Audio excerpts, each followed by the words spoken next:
I'm so excited to introduce you to the best website designers out there. We have a brand new partnership with Session Sites. It is where good therapy meets brilliant design, and they get your website switched over or built in less than 2 weeks. They fine tune your messaging, use science backed user experience methodology, and work exclusively with mental health professionals. In fact, new clients right now are going to get 3 free therapy marketing strategy calls with their creative director of Session Sites if you book today. You're not going to want to miss this. Head on over to sessionsites.com/Joe. Again, that's sessionsites.com/Joe. Get the website of your dreams today. Sessionsites.com/Joe.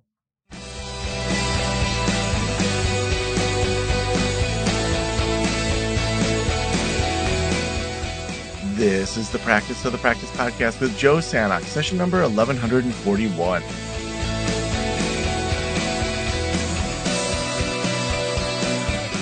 I'm Joe Sanok, your host, and welcome to the Practice of the Practice podcast. I am so excited to have you here as part of our year-end series that our friend and consultant Ashley is going to be doing. Ashley is going to be talking about all sorts of different things. Today, in part 1, she's going to be talking about her journey to selling her group practice. So let's dive in. Welcome to the Practice of the Practice podcast. I am your host, Ashley Mielke, and I am so excited to be back on the pod. If you have been following Practice of the Practice for a number of years, like most therapists out there, you will have remembered me on the podcast. It's probably been, honestly, maybe even a couple of years since I've been on, which is really hard to believe. There has been so many updates in my life, and I'm excited to share everything with you all. So I'm really excited to be back. I am one of the group practice consultants on the Practice of the Practice team. I've been with POP for almost, I think, 3 years. Like, we are coming up on 3 years. Like, I remember when I first got started with Practice of the Practice, and it's just been an incredible journey being a part of the community memberships that we offer, and the one-on-one consulting. So why am I here? Why am I on the pod? I'm really excited. I'm going to be kicking off today a 7-part series on selling a group practice. So I'm going to be spending a lot of time with you all. So make sure you get comfy because I am going to be sharing all of my experiences with the biggest life update for me, excuse me, which is I recently sold my group practice.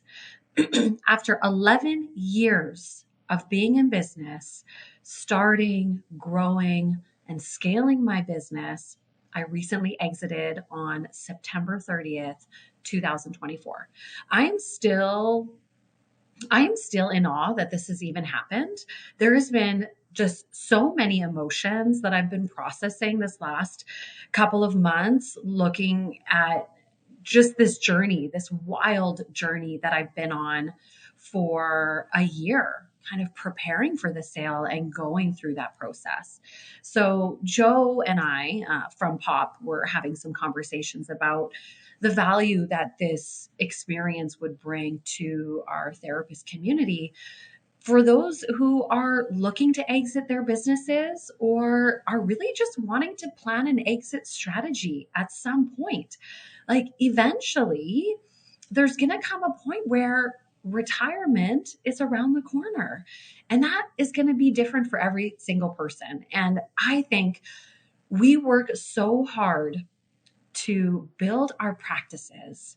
If we can create a business that is sellable and is desirable for someone else to come in and pay you money to purchase and continue your legacy, that would be the ideal outcome, rather than a situation where you just have to close your doors and close shop. And that is not what I would want for you. So no matter where you are in your journey, whether you just started your solo practice or you launched a group practice, or you're right around that point where, in the next couple of years you're looking to exit, please take notes, start to plant those seeds for yourself, because this is really going to come in handy when you are ready to embark on that journey. So, in today's episode, I am going to just be sharing a little bit about my story, give you some context and background. Some of you know my journey, some of you are my consulting clients, so you know lots of things about my business.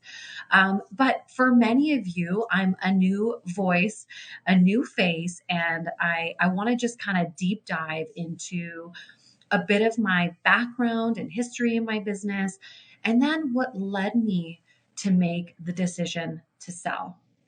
And then after today's episode, I'm going to be taking you through the journey of how to prepare your business for sale, from things like strategic planning, how to enhance the value of your practice so you can maximize profitability and make it just incredibly desirable for potential buyers out there. We will talk about marketing your business to potential buyers and who you might be interested in selling to. I'm also going to be talking about things like negotiations and the due diligence process. Also, what it looks like to finalize the sale, close the deal, and actually transition ownership. My goodness, I have never done this before. So I am just really grateful to have the opportunity to share this with all of you, because there are so many things I wish I would have known prior to selling that would have really been helpful for me, just gearing my business up prior to the sale so that it was really ready and truly in a place where I was like, let's go. So I'll share a little bit about that as well today. I'm also going to be talking about my personal reflections of this experience, some of the lessons I've learned, the pitfalls that I want you to avoid when you're in this situation at some point in your career, and also just the emotional journey of selling a business. I'm a grief psychologist, excuse me, by trade. And the grief and emotions that have come up for me through this journey really honestly caught me by surprise. Like, I knew this was going to be a significant life change, but I really wasn't prepared emotionally for what this journey has been like. And I am an open book. So I'm just going to be transparent with you all and talk about some of those feelings and just what this shift in identity and career has looked like for me, and also the excitement, the newness, the opening and starting a new chapter in my life and what I'm doing now. So I am going to take you through all of that. And I am so excited. A friend of mine and colleague, her name is Jenny Ward. She's a fellow psychologist in my city. She is just an incredible woman. I'm also going to be interviewing her because she also sold her group practice about a year before me. So she really inspired my journey. She was very encouraging and helpful to me before I found a buyer, while I was going through that due diligence process, and in the closing and transition of the business. She's just amazing. So I thought it would be really valuable for you all to hear from her as well, so she can shed some light on her unique experience and also what she's doing now in her career. Because just because we've sold our group practices doesn't mean our careers are over or we're now retired for life. It's an opportunity to move into a different area, new ventures, new experiences, leveraging the experience and skills that we've developed as therapists and as business owners, and leveraging that into the next part of our career. So that's what you can expect over the next 7 episodes. So hopefully you get comfy here and take away some value. So grab your pen and paper. And, I always say, like, if you can walk away with one nugget of information, one nugget of inspiration, something that you can integrate into your business right away, things you can start to think about, and even just around strategic planning in your business. That is really my hope for you in this series. and that you can really view your business from the lens that your business is here to serve you. You are not here to serve it. So we want to look at, if you're taking the risk of having a group practice and scaling it and growing it and investing your time, effort, energy, blood, sweat, and tears into this thing, it better serve you. So start to think about what your exit strategy is going to look like and what small shifts you can make in your business today to maximize impact and value. Okay, so let's go down memory lane. I'm going to take you back to when I started my business, how everything is kind of shaped up to where I am today. So, take you back to, where shall I start? I'll take you to the pivotal moment in my life that really shaped my journey. So, in 2010, my dad tragically died by suicide. After 5 years of sobriety, he relapsed into alcohol and cocaine addiction and took his own life. And there was a prior suicide attempt. There was years and years of pain and trauma in this relationship with my dad. But it was this time that felt really different for me. When he relapsed in 2009, it was like it was like this feeling inside that I knew he wouldn't survive that relapse. If you know that feeling.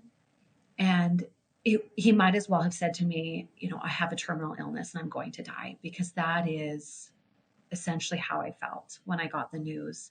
My dad was a very destructive alcoholic and drug user. And I have memories going back to when I was 4 or 5 years old of my dad using. So years and years of witnessing this sort of self-destructive pattern.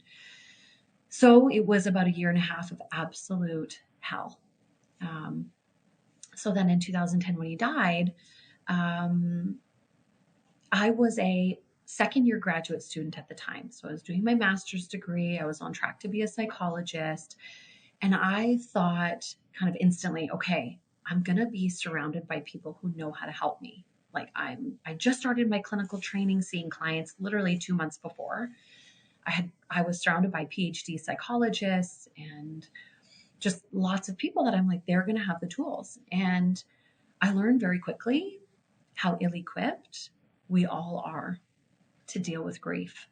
And I didn't have the support that I really needed. And instead, I got a lot of these intellectual comments and advice giving around how to deal with my grief. And so I took the advice of others, and I just kind of poured myself into school and work, and avoidance and isolation sort of became how I survived. And it was a couple of years later. So I had really just focused my efforts on finishing school, getting my provisional license as a psychologist. So all of this happened. I became fully registered in a year. So I was a workaholic, let's be honest. That was really how I dealt with my grief. Then what happened? So I was in private practice. I was a new fully registered psychologist. And sort of this magical thing began to unfold. All of these grieving people began to book in with me. And I thought, well, that's interesting. I've just all of a sudden become the grief person without knowing that I'm the grief person. And I'm a woman of faith. So I really believe, as I reflect back, like this was a calling from God, and something that he was sort of shaping and bringing into my world.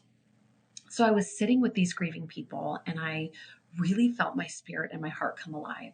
For that first time, I was like, oh my gosh, yes, these people know the pain that I feel. I was really connecting with people that just understood it. And I could hold space for them and hear their stories and shed tears with them and validate their pain. But I didn't have any tools. I didn't know how to help them.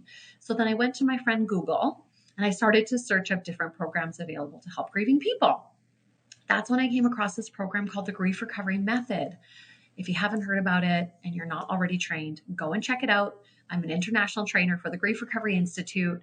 This program is incredible. So I signed up for this program, went through the 4-day certification. This was almost exactly 3 years after my dad died. Okay.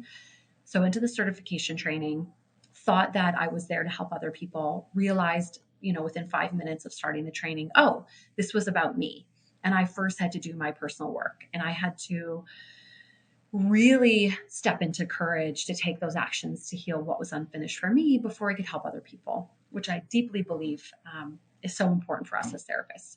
So I went through this program. I think I bawled my eyes out for 4 days straight. It was incredibly transformational. And then I was so inspired. I felt such peace in my heart, learning how to say goodbye to the pain in my relationship with my dad, complete what was unfinished. I just felt so much peace and relief that I was like, I need to bring this to my community. And I had no idea what that was going to look like. I am not a business owner. My parents aren't business owners. I knew nothing, probably like a lot of you getting into practice.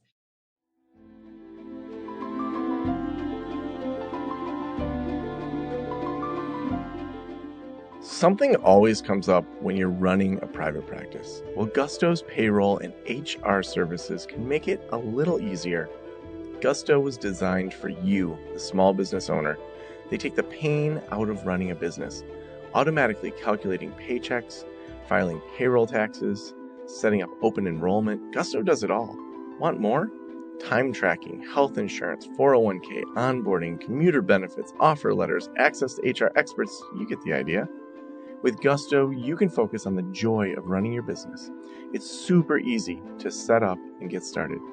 And if you're moving from another provider, Gusto can transfer all the data for you.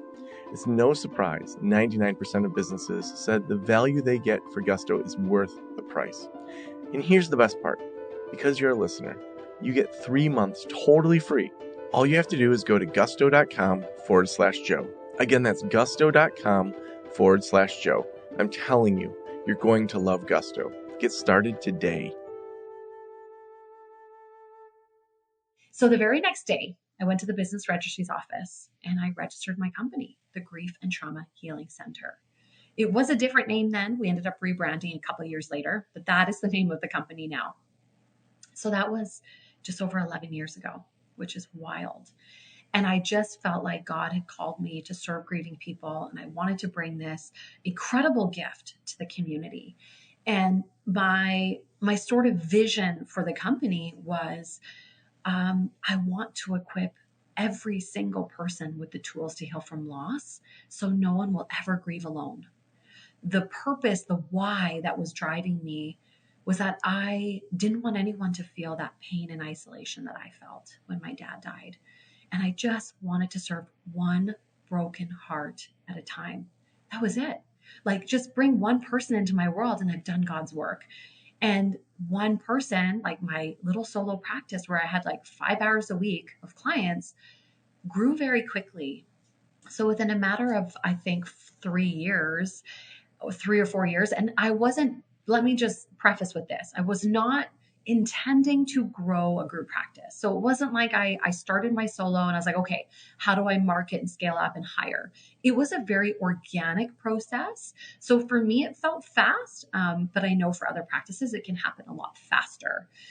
So I think by the time it was like 4 years in, we were already a team of like 8 or 10 people. And then we just continued to grow and it sort of took on this life of its own. And we at one point had, I believe, like 20, we were a team of like 30 people with our leadership team and our administrative team and therapists of all backgrounds. And the one thread that connected all of the therapists on my team was their desire to serve people who have experienced loss of any kind. We became known as the go-to place in our industry for grief and trauma support. And that brand awareness was really strong and really powerful in our community, in our city, and across our province, because I am Canadian. I'm from Alberta. And after getting certified in that program, I also became the trainer for Canada a year later. I facilitated my first training. And again, I was like, I have no idea what I'm doing here, but I have a desire to serve and help. And then I went and trained over 500 people across the country. over a number of years. And we really just became known for this work. And it was amazing. It was amazing. I felt, and I still feel, nothing but gratitude for the opportunity to serve under my ownership. It was like over 6,300 clients and a lot of corporate trainings and workshops and certifying people in the method and all sorts of things. But a couple of years ago, so kind of fast forward to where we're at today, about 3 years ago, our business had scaled up so much that I knew the only logical next step for me was to step away from clinical work. And at the time, I didn't realize how important that clinical work was in fueling my passion and purpose. That feeling of aliveness only came when I sat with my clients, right? And for those of you who are deeply connected to your why and your work, you get it. I know you get that feeling. Even when you're burnt out, even when you've got a million other things on the go, it's when you sit with a client, you connect with them on that deep, intimate, vulnerable level. You help them to achieve their desired outcomes and you see that transformation happen. For me, I'm like, there's no amount of money, there's no experience in my life that can compare to that feeling, right? But, with that said, I'm like, okay, I really need to focus on the business. I have to support my leadership team. I've got to start to think about strategic planning for growth. Like, we were ready to open our second location. Like, this can be really hard if I'm immersed in clinical work and I'm running 2 locations, have essentially 2 teams, and we've got a million other things going on. How am I going to do it all? So I made that decision to step away from clinical work. And I did it gradually. So, I was seeing clients 3 days a week and I dropped it down to 2 and I dropped it down to 1. I think I saw clients 1 day a week for about a year. And then right as we were ready to open our second location, that was like 2.5 years ago ish.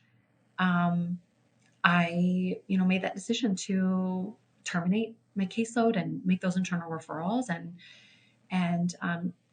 kind of shut down that part of my work so I could focus on the business. And at first I was very excited, very energized. Like, this is so wonderful. I can focus on my business. I can work from home. I had so much time freedom. And if you know me, I'm a true Canadian. One of my favorite things to do in my pastime is to play hockey. So I was playing shinny, which is like unorganized hockey. So you play a game, but you don't have refs, okay? Which is really the most fun. So I was playing league at night, like 2 days a week. I was at shinny twice a week. Like, I was on skates like 4 days a week and going to stick and puck during the day with my son and just living my best life. And it was really, really incredible. And I thought, wow, I've worked so hard to get here. And these are sort of the fruits of my labor. And I could really rely on the profitability of the business to pay me essentially my shareholder pay, right? Because I was now just sort of managing the business as a CEO. So that was really great.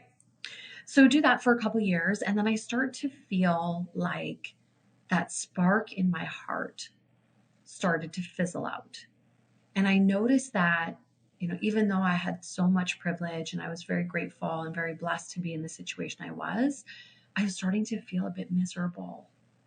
And it felt like I had lost my purpose.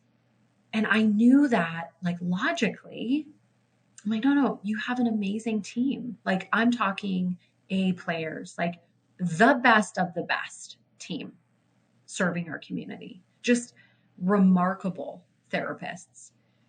They're helping the people. And so I would have these internal conversations with myself like, okay, Ashley, you're leading the team that's helping the people. So just continue to bless your team, support your team, connect with them, and they're going to go and do their best work. And so really focusing on the culture of the business and again, operations and growth. But that feeling just wouldn't go away. And I felt guilt about that because I thought, like, you're in such a great position. A lot of people would want to be in this position that you're in. So you should just be grateful and suck it up. But it wouldn't go away. And it was just kind of gnawing at me. And yeah, it was that we knew the impact was there, but because I didn't see that personal impact in the lives of people directly, I really lost that connection. So then, I had many, many conversations with my family, with my husband. I was in prayer for a long time. Like, I'm talking a couple of years, like, okay, God, what does this all mean? Like, what am I supposed to do? Like, what do I do here? And I felt sort of trapped in a way, like I don't really know what to do with this business, and how do I get back into maybe working with clients and running the business. But I just really felt like that wasn't a possibility for me, just sort of emotionally. Another big piece of that is I became pregnant with my second son. So I have an almost 8-year-old and I have a little baby guy. He just turned 1 a couple of weeks ago.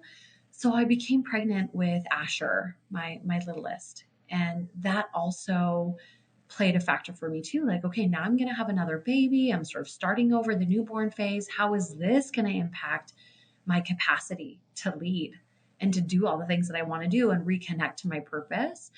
So that's when I started to get the idea that maybe selling the practice was something I needed to consider. And then the wonderful therapist that I'm going to interview for this series, Jenny, she sold her practice. And I thought, oh my gosh, this is something that people can do. Like, there's people out there that might be interested in buying the Grief and Trauma Healing Center. So then again, lots of conversation with my husband and prayer. And I just started to feel peace in my heart about this decision.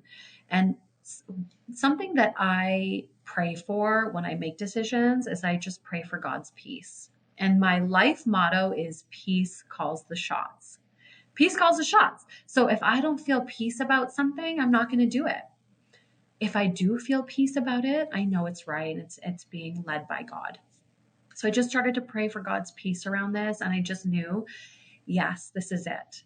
And I knew that even if I wasn't the owner of the business, there was going to be someone else that was going to come in and continue this legacy, the legacy in honor of my story, my dad's story, and maybe even have the business acumen, the capital, the resources to continue to scale and grow this business.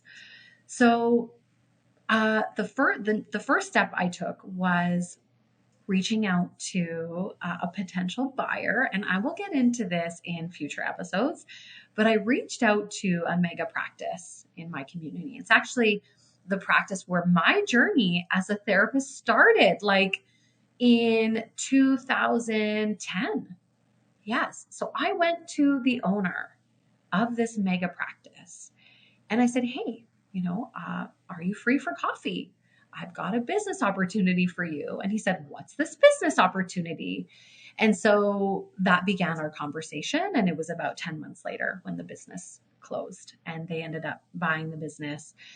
And that is the journey that I'm going to be sharing with you. But for me, it was really the biggest things were the shift in priorities in my life. Okay. I had my baby and I just knew that I was ready to simplify my life. I felt a lot of pressure with that business. And I just felt like, you know what? My journey here is done. And I felt good about that. I really felt peace about that. So I had that shift in priority. The other thing is I really felt a desire to get back to my purpose. So I knew that that spark in my heart only came when I was living and working in the service of others, other people who've experienced loss. So I knew that this next chapter was going to involve getting back to being in that place of service again and really reigniting that passion. So what I'm doing now is I am a grief coach. So I have transitioned my therapy practice into the online coaching world. So that business launched recently and I'm really excited about what I'm doing, still helping people. And I'm now specializing in working with women who have experienced suicide loss. So really getting to the heart and soul of my own personal journey and wanting to be of service to these women who have walked parallel paths. So that's where I'm at today. And it's a lot. Again, like I said, I'm still processing a lot of emotions, but I feel really grateful to be in this place today. And I feel very honored that I get to be on this podcast with all of you, share my journey, and also just really equip you if you are planning to exit your business now or in the future. So, this is the start of this 7-episode journey together. I hope that you are just able to reflect on your own journey after listening to my story. And you can really just be authentic and honest with yourself with where you're at in your business and what your hopes and dreams are, what the potential outcomes look like for you once you scale up. And if that's 5 years from now, or 10 years from now, or even 20 years from now, what might an exit look like for you? And how would you feel when that actually happens? So thank you so much for tuning in today, and I will look forward to seeing you all in the next episode.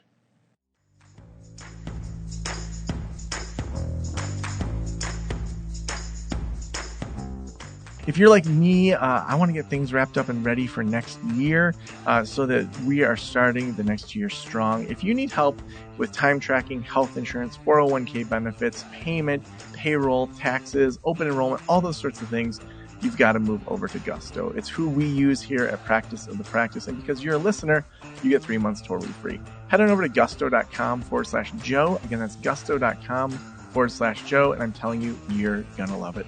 Thank you for letting me into your ears and into your brain. Have a great day. I'll talk to you soon. Special thanks to the band Silence is Sexy for that intro music. And this podcast is designed to provide accurate and authoritative information in regard to the subject matter covered. It is given with the understanding that neither the host, the producers, the publishers, or guests are rendering legal, accounting, clinical, or other professional information. If you want a professional, you should find one.